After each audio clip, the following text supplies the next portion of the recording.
7 denarii. 7! I'll have to work a week to pay this off. Reckless operation of a donkey in a residential area, double the local speed limit, expired hoofed quadruped license, and failure to signal while changing lanes. You're probably wondering what I'm on about. I was supposed to meet Jesus and the other disciples at Caesarea Philippi. I wasn't exactly on time. Doris didn't want to be any more late than we already were.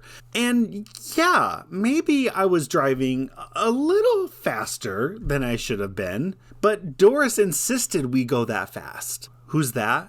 Doris is the donkey, but you don't know how pushy she can be.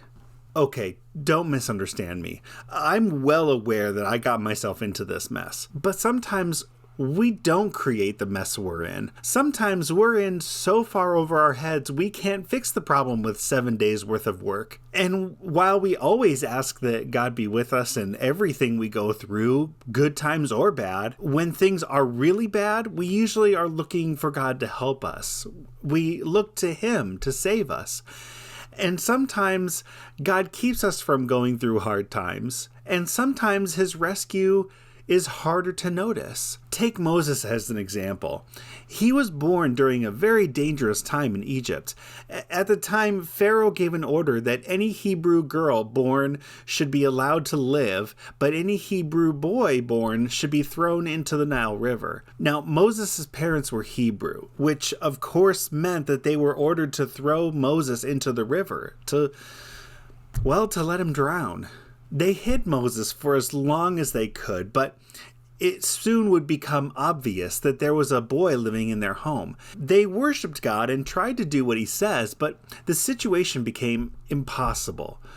If Moses were to be discovered, Egyptian officials would take matters into their own hands. So Moses' parents decided to take a big risk in order to give him a chance at survival. They placed him in a water-sealed basket and sent him to float down the Nile River, hoping someone would find him and take him in. And this was a big risk. A baby in a small basket floating on the open water of a large river is itself a risk. Drowning wasn't the only risk, though.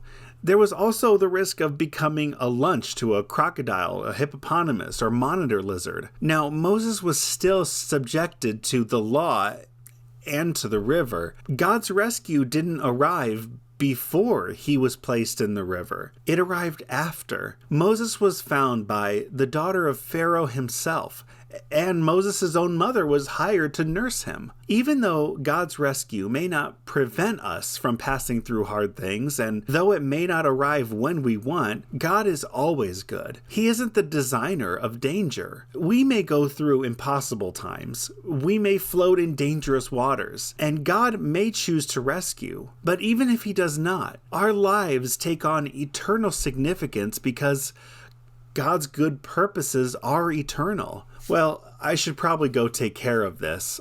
I'm supposed to register for a class called Don't Drive Like a Donkey, Safely Piloting Your Beast of Burden.